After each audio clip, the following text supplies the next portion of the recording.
আসসালামু আলাইকুম। কি অবস্থা কাকারা? পৃথিবীর কোনো খোঁজখবর রাখোনি। পৃথিবীতে অনেক অঘটন ঘটতেছে, যেটা ভবিষ্যতে আমাদের কালচারও পড়ে যাবে। সাম্প্রতিক সময় ইন্দোনেশিয়ার একটা বিয়ে হয়েছে। গত 2 দিন আগে আমি নিউজটা দেখেছি।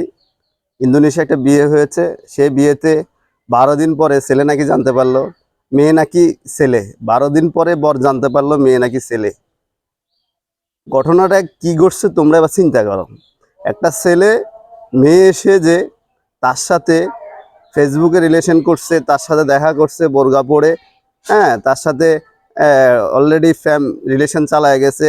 তাকে বিয়ে করার অফার দিয়েছে, সে বললো অনাথ, তার নাকি কেউ নাই, ছেলে তার বাবা মা নাই, কেউ নাই, সে একাই বিয়ে করার জন্য রাজি হয়ে গেছে।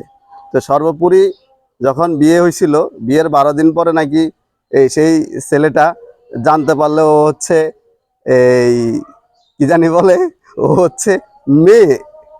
তো আসলে বিষয়টা একটু চিন্তা করার বিষয়, একটু জানার বিষয়, বাবার বিষয়, যে একটা ছেলে সে মেয়ে সে যে আরেকটা ছেলেকে বিয়ে করেছে, বিয়ের পরে তার বাড়িতে ছিল, 12 দিন ছিল। যখন স্বামী তার কাছে যায়, তার সাথে দেখা করতে চায়, তার সাথে কথা বলতে চায়, সে কারোর সাথে দেখা করে না, কারোর সাথে কথা বলে না, তার ফ্যামিলি কারোর সাথে যোগাযোগও করে, মানে কেউ আসতে দেখা দিতে চায় না। কি যে পরিস্থিতি, সে তো এখন ধরা খাইতেছে। কেন? সে তো জানে আমি ছেলে, আমি মেয়ে না। তো আজকে ওই জন্য আপনাদেরকে বিষয়টা আমি শেয়ার করলাম, যে পৃথিবীতে অনেক কিছু ঘটবে। আপনি কিন্তু আপনার চোখ কান খোলা রাখতে হবে। ফেসবুকে যারা ইটিস পিটিস করেন, হ্যাঁ, বিভিন্ন ফ্যাক আইডিতে, বিভিন্ন আইডিতে, আপনার সাবধান হয়ে যান। আপনার বেলায় ঘটনাটা ঘটতে পারে। আপনিও কিন্তু ওই যে ইন্দোনেশিয়ার ওই বিয়ের মতো আপনার জীবনে ঘটনা ঘটতে পারে। আপনি বিয়ে করবেন, দেখবেন কিছুদিন পরে সেটা ছেলে। হয়তো আপনি বিয়ে করবেন মেয়ে, কিছুদিন পরে মেয়ে। এরকম ঘটনা ঘটতে পারে।